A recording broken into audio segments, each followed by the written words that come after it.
Salve, rapaziadinha. Só um adendo antes da aula. Isso aqui foi gravado de uma reunião de Discord, né? Só pra contextualizar, eu tô editando o vídeo agora.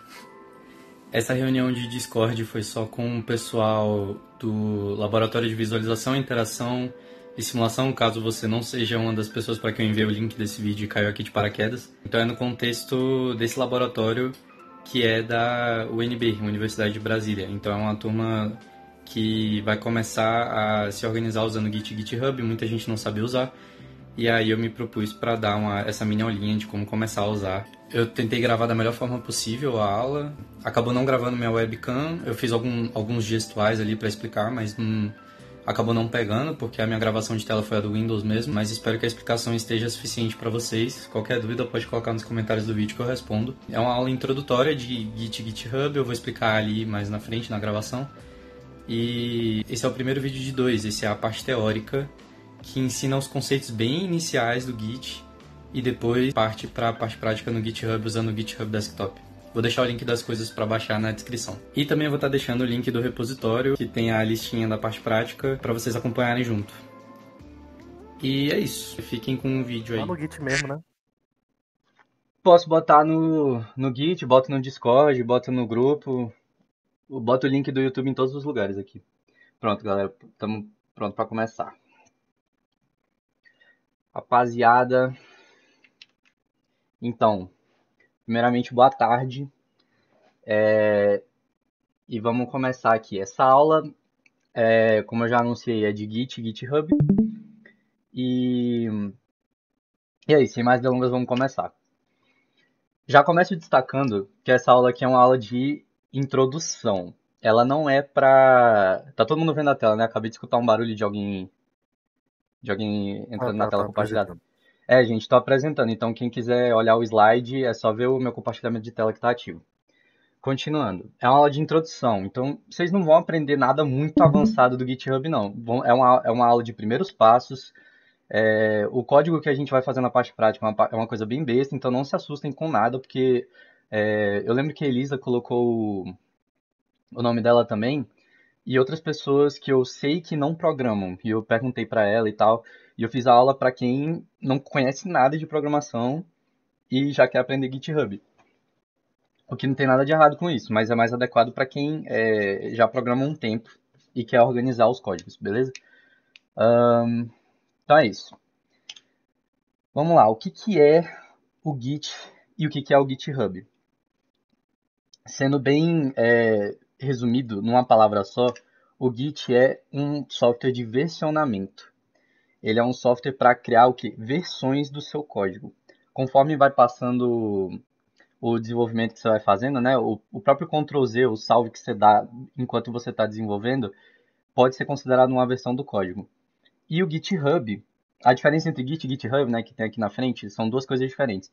O Git é o software de versionamento, que é o que a gente mais vai estudar agora, e o GitHub é uma forma de você colocar o Git na nuvem, de forma gratuita. Por isso que é uma ferramenta tão famosa, porque ela é muito eficiente, funciona como se fosse mais ou menos uma rede social, mas ela tem recursos extras que permitem você integrar o Git, entendeu? Então é isso aí. Os comandos aqui que a gente vai pegar para aprender e as entidades, as coisas, os conceitos que a gente vai pegar se aplicam todos ao Git. E o GitHub é só um dos sites, uma das redes sociais que usam o Git para funcionar, beleza? Então, imagina o seguinte, eu gosto muito de explicar por exemplo e fazer analogia. Então, imagina que você está fazendo um código aí para PC ou para ED, todo mundo aqui deve ter pego alguma matéria do tipo para programação. E você criou uma classe chamada cachorro, que tem aí, eu não sei se vocês já programaram orientado a objeto, mas não é para muito focar nisso aí não. É só, eu vou explicar aqui, não tem problema se você não sabe orientação a objeto, é só um exemplo que eu acho que fica mais próximo da realidade. Então ele tem aqui nome, raça, idade. Você cria uma função aqui para quando você der print, ele botar, sei lá, se o nome for Brutus, a raça for Pitbull e a idade for 2 anos, ele vai falar Brutus é um Pitbull de 2 anos, entendeu? Quando você der o print, sem precisar colocar essa string toda, você só coloca print cachorro. E uma função aqui para latir au au. E aí você coloca o código principal aqui, para chamar as coisas, né? Aí passa um tempo, o código inteiro que te pediram na questão ou no trabalho pro semestre que você está fazendo, é um exemplo, tá? É, não é isso tudo, mas foi o que deu tempo de você fazer naquele dia. Então você pega o código outro dia e adiciona coisas nele. Então aqui a diferença do primeiro código que estava aqui. Ixi, ele não volta a animação, né? Tá, a diferença desse aqui para esse aqui é só que eu adicionei a função comer e também coloquei ela no main. Isso é outra versão do meu código. Isso é como se fosse outro salvo que está nele.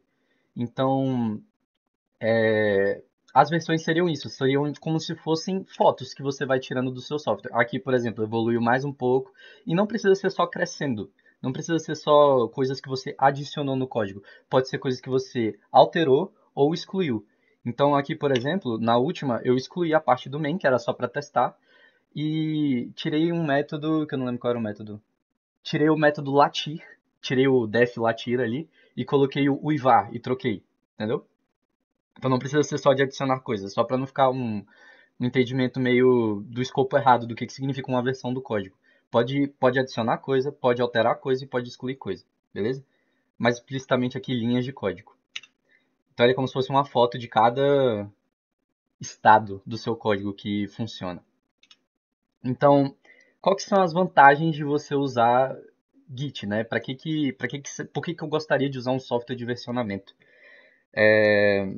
Então, antes do Git, eu não sei vocês, mas eu tive que fazer trabalhos em grupo e tive que fazer códigos muito grandes, assim, chega num ponto que começa a ficar, como é que eu posso falar, inviável você fazer as coisas sem usar um versionamento, conforme vai crescendo os projetos. E no LVIS, principalmente, vai ter projetos muito maiores do que um códigozinho como o do slide passado de 30 linhas.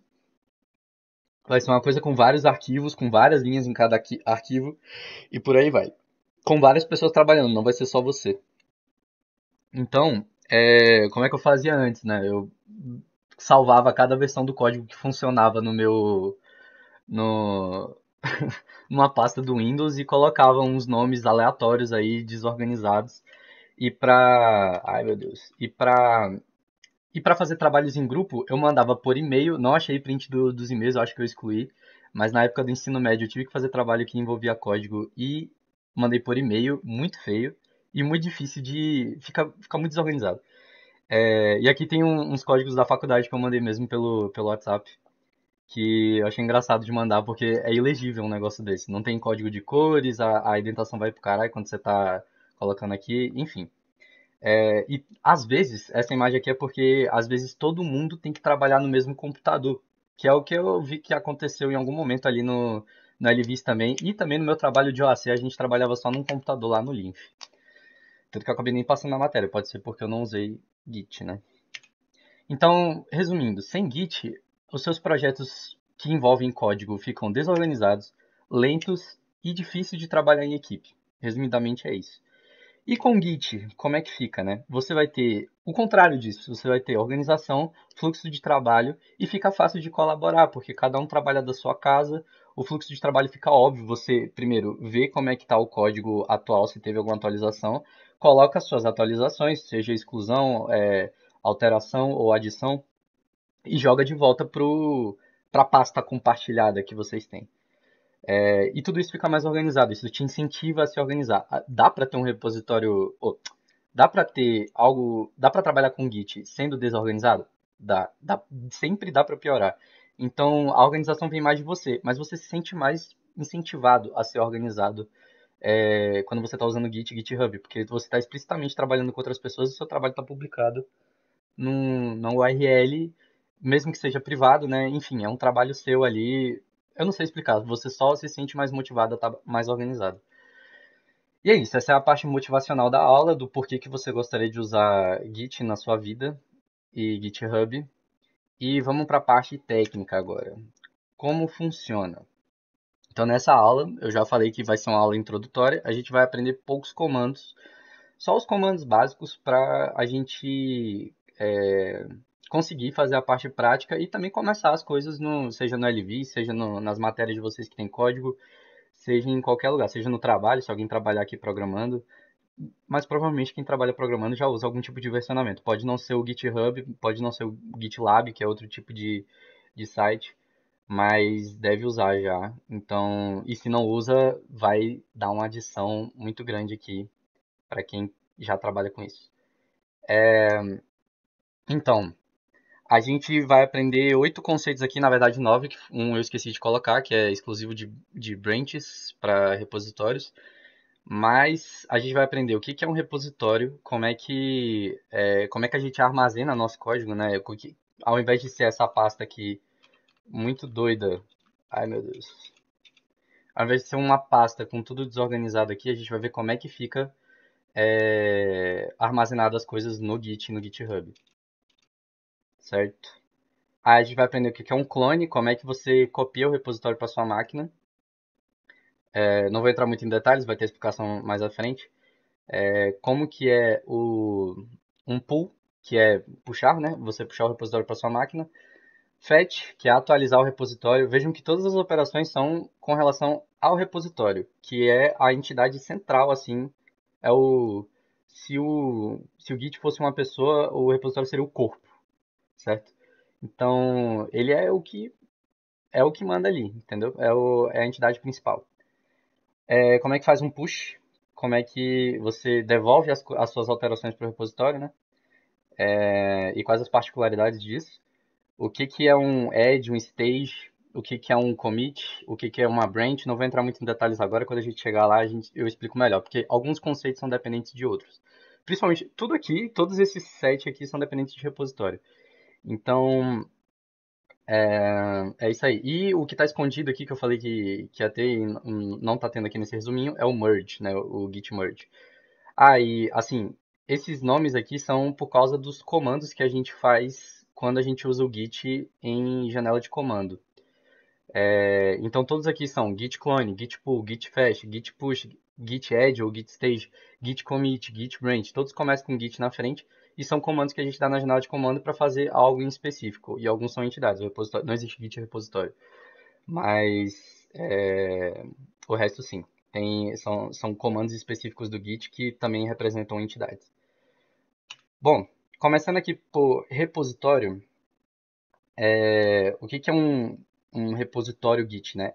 Ele, ele existe, eu vou dividir ele em duas partes. É, ele tem uma dualidade entre você e as outras pessoas. O que é comum a todos, né? O que é seu particular e o que é comum a todos. A gente chama isso de repositório local e remoto. O remoto, mais especificamente no GitHub, é aquela URLzinha que eu vou colocar aqui. Eu ilustrei isso aqui, não sei nem porque eu estou só falando. O que é para você, o repositório, ele vai ser o seguinte. Ele vai ser uma pasta. Vocês lembram que eu exemplifiquei lá atrás o trabalho final? Aquele trabalho desorganizado, cheio de código com nome esquisito? Então, ele para você, quando você estiver versionando usando Git ou GitHub, ele vai ser uma pasta que tem essa subpasta dentro dele, a .git, que vai ser quando você tiver dado o git init ali no repositório. E é isso aí. É uma pasta especial que tem o repositório, o diretório, a pasta .git dentro dela, para poder monitorar os arquivos. O Git não funciona para versionar o seu código se o seu código não estiver dentro de uma pasta de repositório que tem o .git na raiz dela. O que é na raiz dela, né? É no nível mais alto de hierarquia. Esse ponto Git não pode estar numa pasta que está dentro da pasta trabalho final. Ele tem que estar dentro da pasta trabalho final. Se tivesse outras pastas aí dentro, o ponto Git não podia estar dentro delas. Gente, eu tô indo. Eu posso estar indo muito rápido ou muito devagar. Aí vocês que me falam, tá? Se vocês tiverem alguma dúvida. Eu não tô vendo aqui se vocês levantaram a mão ou se vocês precisam falar. É só ligar o microfone e me falar, beleza?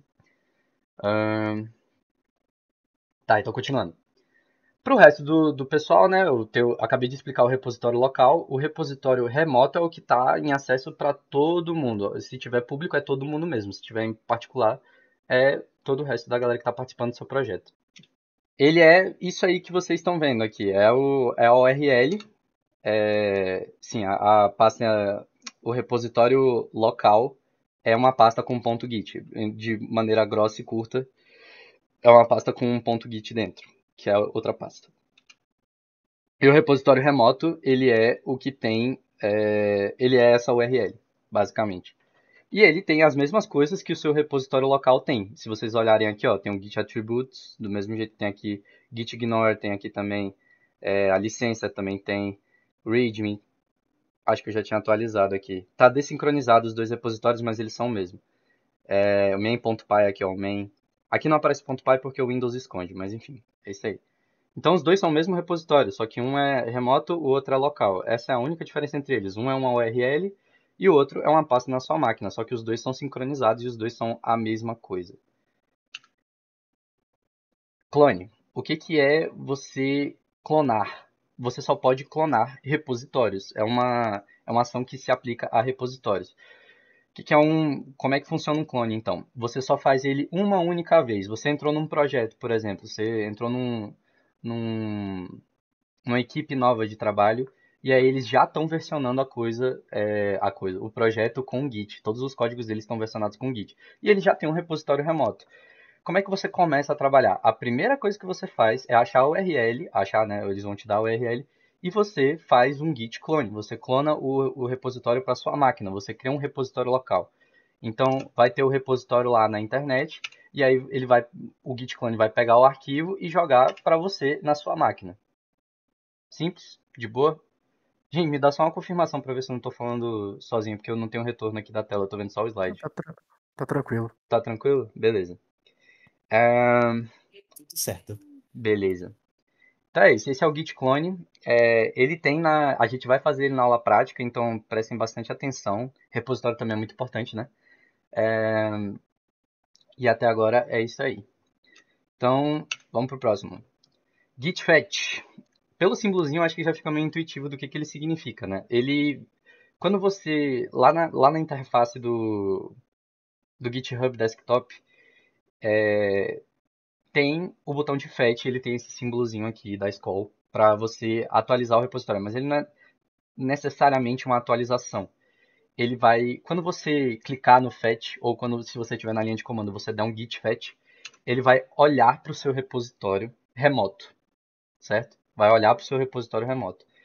E ele vai ver se mudou alguma coisa. Então, ele pode tomar duas atitudes aí se mudar alguma coisa. Se tiver mudado alguma coisa, se alguém tiver feito alguma mudança no repositório remoto, ele vai elencar essas mudanças, ele vai juntar todas as mudanças e vai te pedir para fazer a atualização, que é o git pull.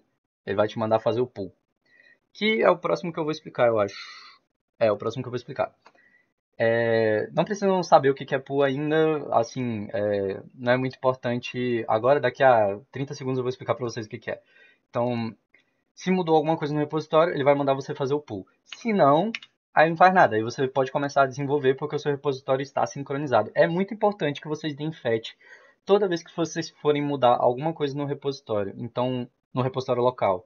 Então, vai alterar um código, vai abrir ele no VS Code, alterar a linha, testar, executar de novo. No caso do Unity, só o fato de você abrir o projeto já muda arquivos nele. Então, você tem que dar fetch antes de começar a trabalhar. Geralmente o aplicativo do GitHub Desktop ele já faz isso para você. Ele já dá fetch assim que você inicia o aplicativo. Mas não custa nada você dar uma checada dupla aí para não dar besteira você trabalhar, sei lá, uns 10, 15 minutos quando você abre o GitHub e você vê que está desincronizado, aí você vai ter uma dorzinha de cabeça. Então, fetch é isso, ele olha se o seu repositório local está igual ao remoto. Se tiver mudado alguma coisa, né? Se estiver diferente, ele vai pedir para você fazer o pull e você vai fazer o pull.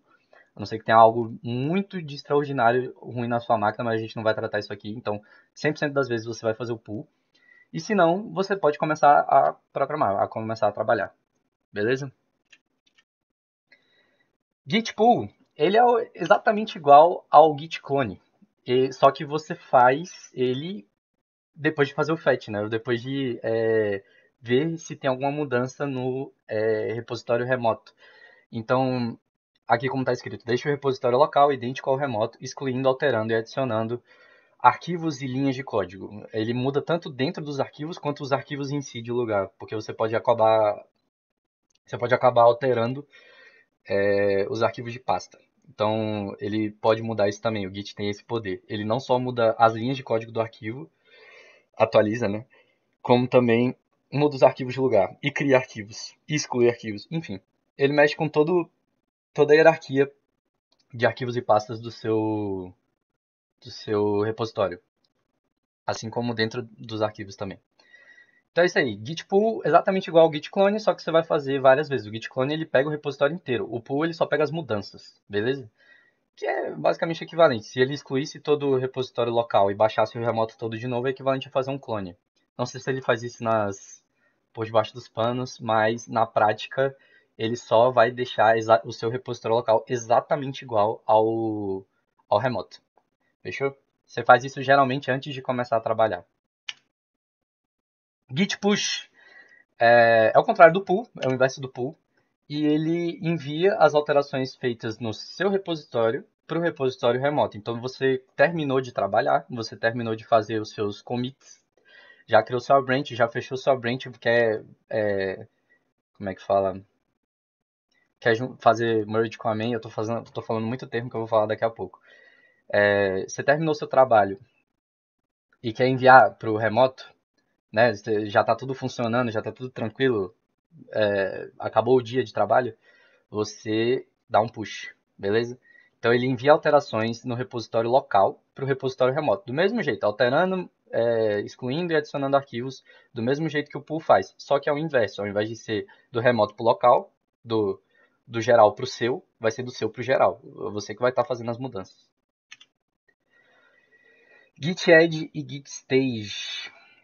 O Stage, na real, é uma entidade, né, do Git, e o add é a ação de você colocar as suas mudanças no stage. Então, tentem separar essas duas coisas. Eu coloquei elas juntas aqui, mas eu acho que eu estava com muito sono fazendo, e as duas são basicamente a mesma coisa. Quer dizer, as duas são basicamente tratadas no mesmo momento de desenvolvimento. Então, eu achei que fazia sentido colocar elas juntas para simplificar mesmo. Eu gosto de trabalhar muito com exemplos, né? Então, falei isso no início.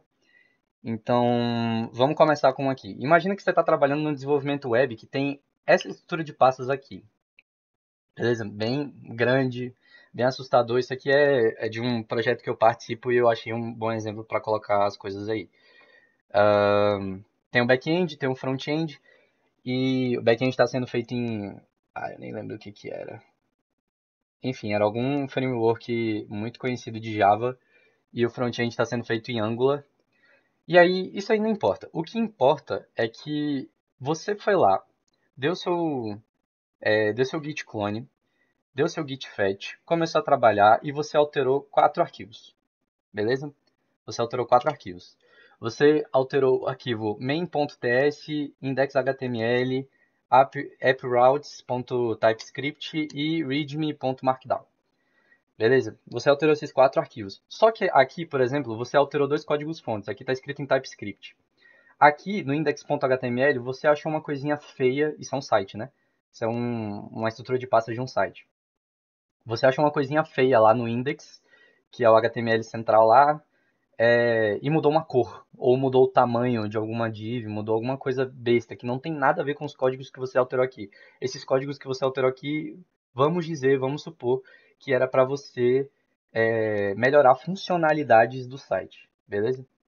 E o README também, você achou um negócio feio, achou um erro de português no README e não tem nada a ver com as funcionalidades que você alterou ou com a cor barra tamanho que você alterou lá no site, no HTML puro. Isso aí tem que ser separado. Os contextos são diferentes. O contexto de uma mudança, tem 3 mudanças aqui que eu acabei de exemplificar, né? Tem a mudança de código-fonte para melhorar a funcionalidade, tem uma mudança puramente visual no site e tem uma mudança de português, de erro de português no README do repositório. Já já eu explico o que é README. Mas é basicamente, isso aí tem em qualquer software, né? Não é exclusivo do Git, então acho que eu posso explicar aqui já. Ele é, ele é feito, o nome é muito autoexplicativo, é para você ler antes de começar a usar. seja o software uma ferramenta, começar a codar para contribuir num código, é bom você ler isso antes de começar, beleza? Então, três mudanças aqui. Tem a mudança nos dois códigos fontes, uma mudança visual e uma mudança de correção de erro de português. E você quer só. Você quer separar essas coisas. Então você vai colocar. Você vai adicionar o stage um por um. Eu não coloquei as outras duas mudanças aqui, mas eu acho que deu para entender bem a ideia, né? Você vai adicionar só as do nicho que você. Só as que são do mesmo nicho, as mudanças que são do mesmo nicho ao stage, para depois você poder comitar. O stage é o quê? É de onde o commit pega as mudanças para poder comitar. No próximo eu vou explicar o commit. Essa explicação é prévia ao commit justamente porque o commit precisa dela, mas ela também precisa do commit para explicar, eu reparei isso agora. Enfim, quando você for oficializar uma mudança, você precisa que essa mudança seja uma só. Você não pode botar várias mudanças numa foto só do seu software, sabe? Então, lembra do exemplo inicial que eu falei lá no início? O versionamento, ele pega versões do seu código. São como se fossem fotos tiradas do seu código a cada estado que ele está assumindo. Então, conforme vai evoluindo o software, você precisa marcar, dar nome e contextualizar essas mudanças. Então, vai ter uma mudança relacionada. Não interessa se você fez ao mesmo tempo, você pode colocar no stage e anunciar a mudança de uma forma só. Então, você pode colocar esse main, esse app route numa versão, aí você upa essa versão, joga a versão lá para o remoto. Aí depois você coloca só o index, adiciona no stage e adiciona a versão para o remoto. Depois você adiciona o readme, contextualiza a versão, né? Coloca lá que você está mudando o erro de português e manda para o remoto. Então isso é uma das formas de se organizar, beleza? Quem é muito desorganizado, não liga para isso aqui. Não liga para add, para stage, porque eu já vou explicar como é, que eu tenho um exemplo de como não fazer nos commits que estão vindo na frente. É de um repositório que eu participo e que mudou muito depois que o pessoal começou a ter boas práticas. Isso é mais boas práticas do que qualquer outra coisa, tá? Então é isso. O Edge e o Stage são, resumindo, você marcar os arquivos que você alterou. Ele só funciona para arquivo, tá? Edge e Stage só funciona para arquivo. Ele não funciona para linhas de código. Se você colocar no Stage a linha 42 do código e a linha 62 não vai para o Stage. Você não vai adicionar no Stage. Não existe isso. Você só coloca arquivos inteiros no Stage. Então o Edge é o ato de você colocar o arquivo no Stage e o stage é esse lugar onde o commit vai pegar as coisas para versionar, beleza? Ficou claro alguma dúvida do Edge Stage? Não sei se eu expliquei muito bem. Deu para pegar? Alô? No caso, você adiciona só a mesma extensão de arquivo ou o que eu alterei especificamente? Não, aqui é coincidência ter sido a mesma extensão de arquivo, né? Que os dois são TypeScript, mas não precisa. Se eu tivesse alterado, vou especificar o exemplo. Se eu tivesse alterado em main uma função de, sei lá, de um clique bugado. Eu tinha um clique bugado por causa de um código que estava errado aqui. E aqui eu adicionei uma função de scroll especial no site. Aí eu colocaria ele em um stage separado. Então eu colocaria só a main, depois só a app route. Não depende da extensão do arquivo, né? Aqui é coincidência os dois estarem com .ts. Realmente pode causar confusão, mas não depende da extensão do arquivo. É a natureza da mudança, é você que decide a natureza da mudança. Mas geralmente fica bem óbvio, da funcionalidade que você criou, do bug que você corrigiu, de qualquer coisa que você fez de diferente no software. Deu para entender? Mais ou menos? Sim, sim, de boas. Beleza. Então não depende da extensão. Boa pergunta. Então vamos pro próximo. Commit. Commit é o coração, né? É a entidade e a operação coração do GitHub. Se o GitHub fosse um corpo, os commits seriam o coração desse corpo. Porque eles são as próprias versões. Ele que indica uma nova versão. Quando você faz um commit, você está indicando uma nova versão do seu código. Seu código não, do seu projeto como um todo. O código dá a ideia que é um arquivo só, né? Pode ser vários arquivos, você fez mudanças em vários e commitou. Commitar significa dizer, essa é a nova foto da versão do meu código, beleza? Então, cada commit define uma nova versão de um repositório. Então, a palavra versionamento E commit estão muito relacionadas, além de Git e GitHub. Então, o commit é esse coração que define cada versão do seu projeto. E, muito importante, eu poderia parar a explicação aqui, mas assim, ele sempre vem com uma mensagem, que é contextualizando a mudança que você fez. Igual eu expliquei ainda agora no slide do Git Add e Stage, ele sempre vem com uma mensagem contextualizando a mudança que você fez para deixar o trabalho mais rápido.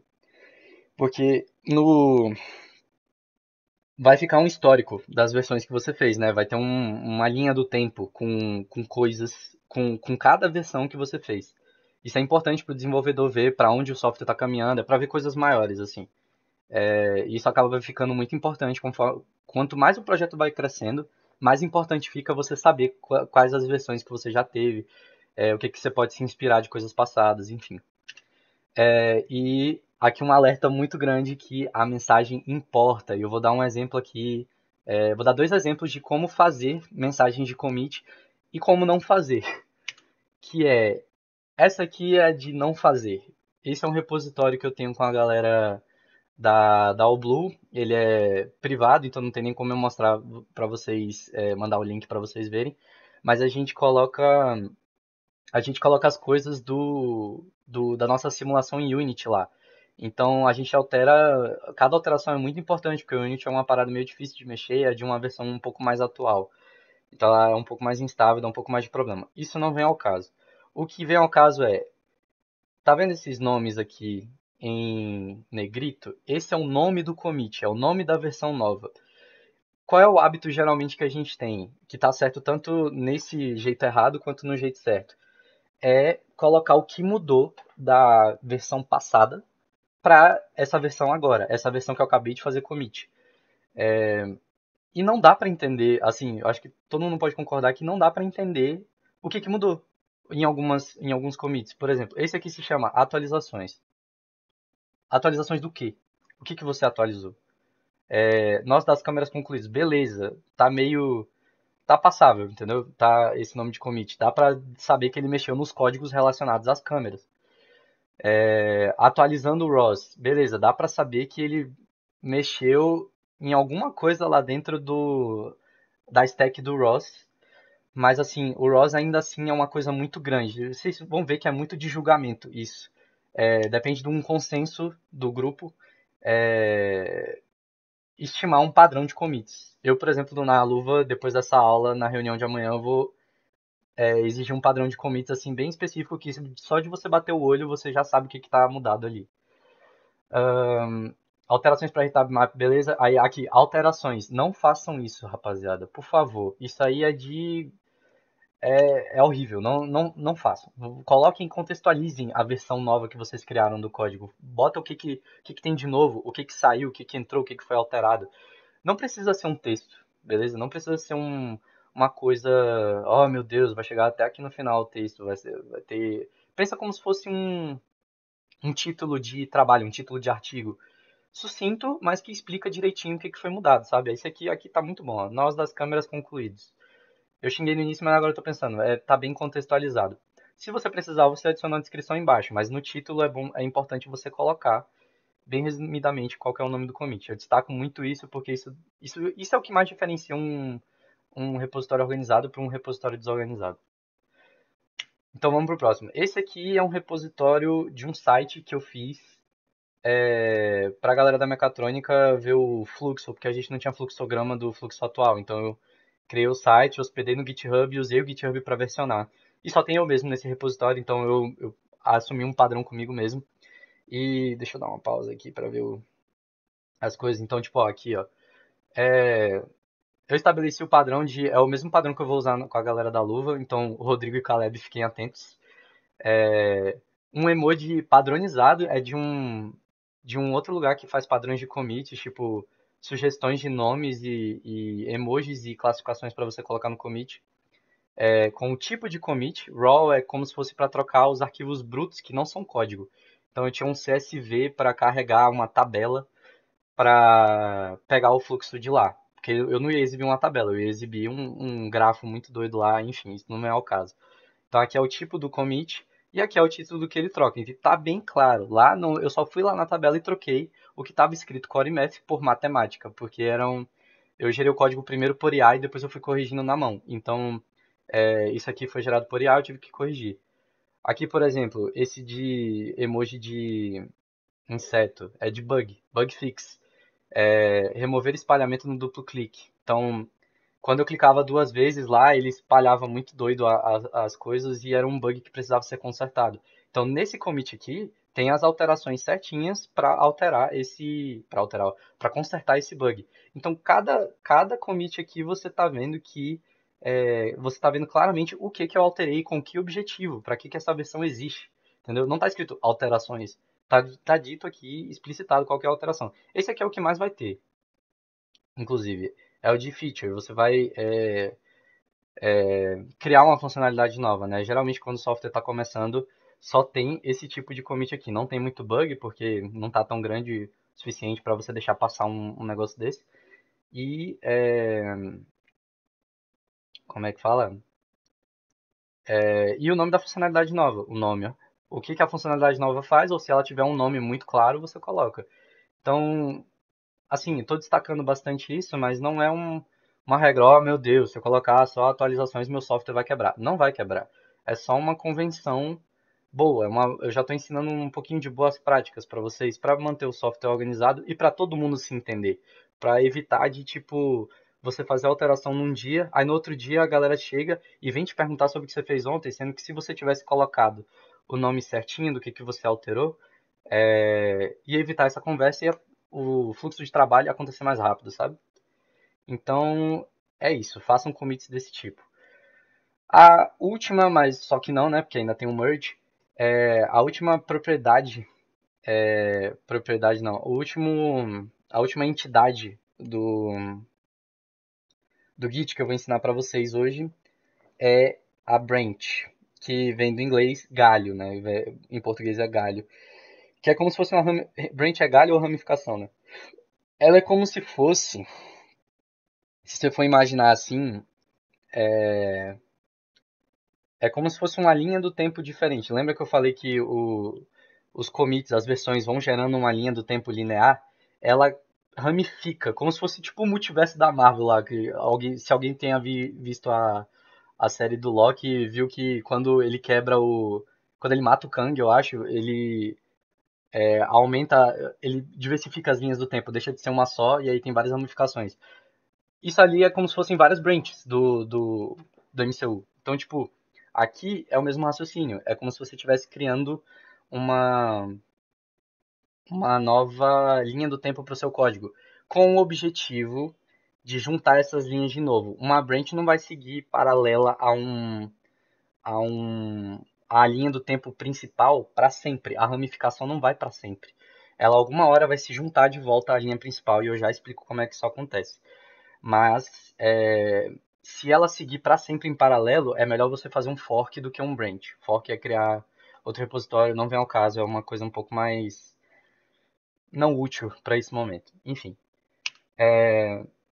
Então, ele é feito para o trabalho em equipe. Você não vai usar muito branch se você estiver trabalhando sozinho. Eu, por exemplo, só naquele site que eu mostrei ali atrás de como fazer commits, eu fiz tudo numa branch só, que é na main, que é a branch padrão, né? A branch padrão de todo o projeto se chama main, que é a principal em inglês. Então ela é bem padrão, mas geralmente quando você vai adicionar coisas novas, você cria uma branch para você, aí você cria a funcionalidade, depois você junta de novo com a branch principal, para não carregar coisas quebradas na principal. Eu acho que isso é um consenso geral de tanto quem é organizado quanto quem é desorganizado. No Git, no GitHub, é um consenso geral. Você não coloca coisas quebradas na branch principal, que é a main, que é a que se você não criar branch nenhuma, vai ser aquela que você vai trabalhar, é a padrão. Bom, de novo vou trabalhar com exemplos aqui. Imagine que formou uma equipe para fazer um software de alguma coisa. Não vou entrar no mérito do que seria o software. Vamos botar um site, vai. Para criar um site. Não vai ter nada do slide aqui sobre esse site, mas é só para vocês imaginarem. O fulano e o Beltrano decidiram criar um site e vão versionar o código todinho desse site, o HTML, o CSS e o JavaScript, vão versionar todinho usando o Git GitHub. E aí eles começaram criando a branch main e fizeram um commit inicial lá, né, para criar o repositório. Assim, a simbologia aqui é legal vocês saberem. A bolinha, assim como tá aqui ó, na simbologia de commit, significa uma versão ou um commit. Ou uma versão ou um commit, o que vocês preferirem. Os dois são basicamente a mesma coisa. Commit é a mensagem, né, o ato de você versionar, e a versão é o objeto em si, né? É o objeto de estudo aqui. E aí, fulano combinou de fazer, eu vou fazer o back-end. E Beltrano falou, eu vou fazer o front-end.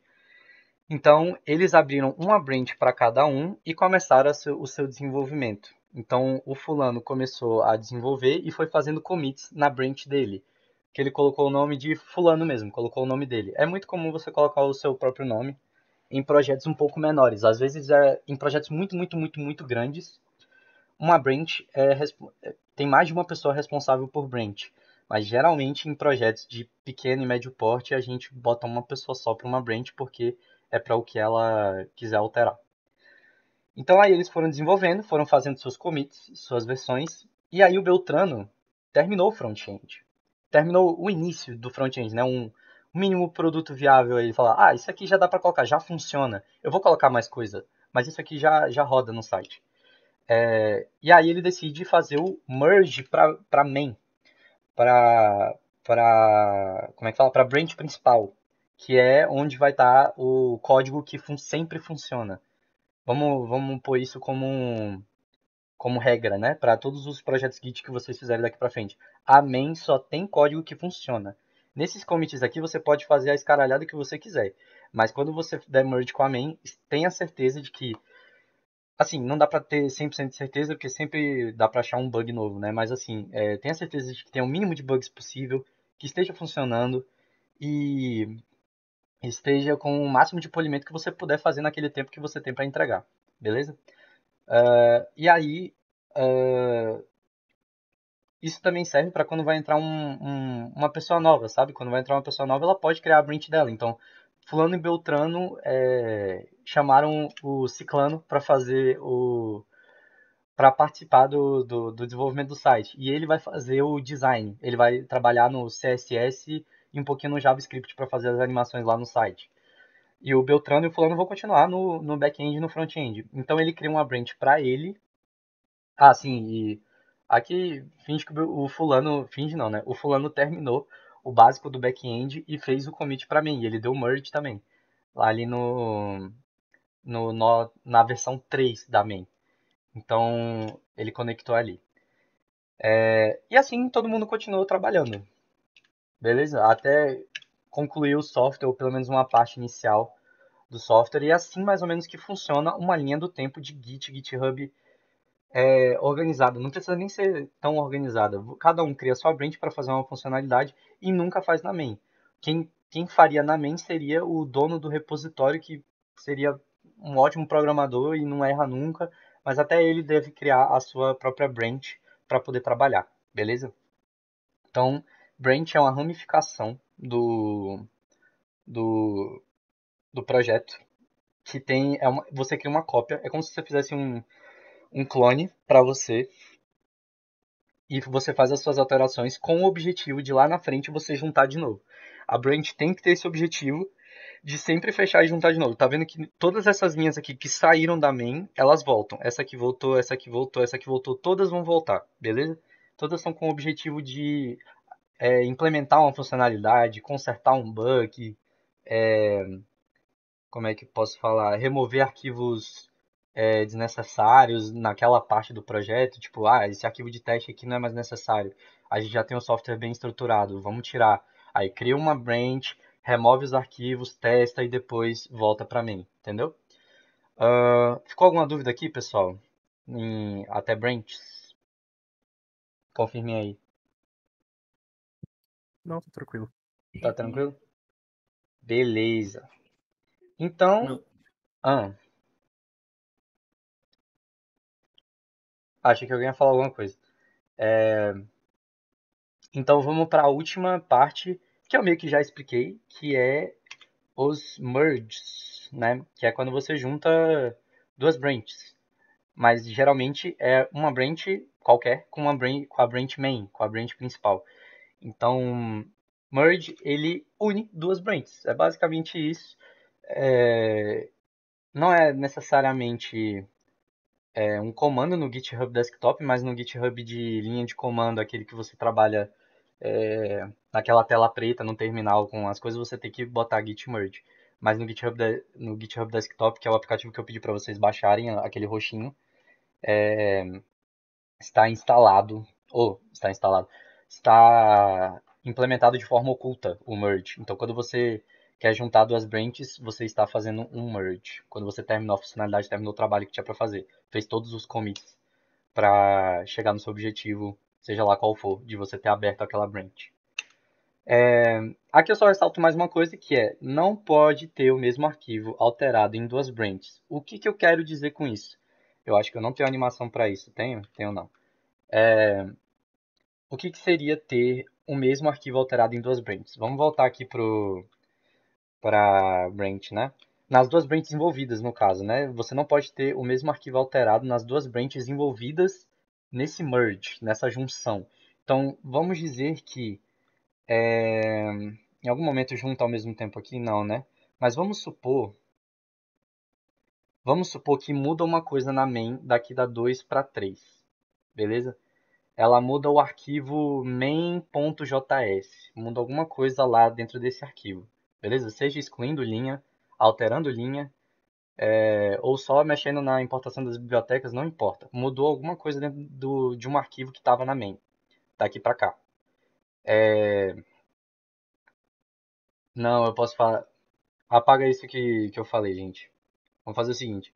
Vamos dizer que aqui o Beltrano, no meio do desenvolvimento do front-end, para ver se estava funcionando, ele precisou mexer em alguma coisa no back-end. Não, não importa se foi para ver se estava funcionando, ele precisou mexer em alguma coisa que o fulano já estava mexendo. Então ele alterou um arquivo aqui num desses commits dele que o fulano deveria estar mexendo. Imagina essa situação hipotética, beleza? Ele alterou arquivos que não era para ele ter alterado. Que ele combinou com o fulano, ele falou, eu vou fazer o front-end, você vai fazer o back-end. Cada um vai estar na sua pasta, cada um vai ter os seus arquivos e ninguém mexe no arquivo do outro. Por que, que a gente combina assim? Porque se o fulano, se o Beltrano, meu Deus, é muito nome esquisito que eu coloquei. Se o Beltrano alterar um arquivo que é pertencente à branch do fulano, não é pertencente à branch, é pertencente à responsabilidade do fulano, e quando o fulano terminar de alterar as coisas deles, eles vão ter alterado esse arquivo em algum desses commits aqui que eles fizeram. E quando eles forem dar merge, o Git, né, o sistema de versionamento Git, não vai saber qual que ele vai dar prioridade para colocar. Eu coloco a versão que o fulano criou ou eu coloco a versão que o Beltrano criou. Então, por esse motivo, a gente não faz isso. Isso vai dar um merge conflict, que a gente fala, que é alguém fez caquinha de ter alterado um arquivo que foi combinado não alterar. Isso é combinado na boca mesmo, na papada aqui. Você vai falar com a pessoa, combina por e-mail ou alguma coisa assim, fala, você vai nessa branch você só mexe aqui. Quando você der merge com a main, vai dar conflito se você mexer fora desse escopo aqui. Se você mexer fora desses arquivos seletos aqui. Entendeu? Quando for o caso de duas pessoas mexerem nos mesmos arquivos, aí acontece o que eu falei de ser um projeto realmente grande que precise de mais de uma pessoa para mexer num arquivo só. Então, porque o arquivo é muito grande. Então, é isso. É só uma coisa para tomar cuidado, porque é um erro muito comum para quem está começando, dar merge, erro de merge, que é quando você quer juntar duas branches que tem o mesmo arquivo alterado. Então, ressalto de novo, não pode ter o mesmo arquivo alterado nas duas branches que estão envolvidas no merge, beleza? Ficou tudo claro até aqui, pessoal? Alguma dúvida com relação à aula toda? Aqui acabou a parte teórica. Tá tranquilo. Beleza.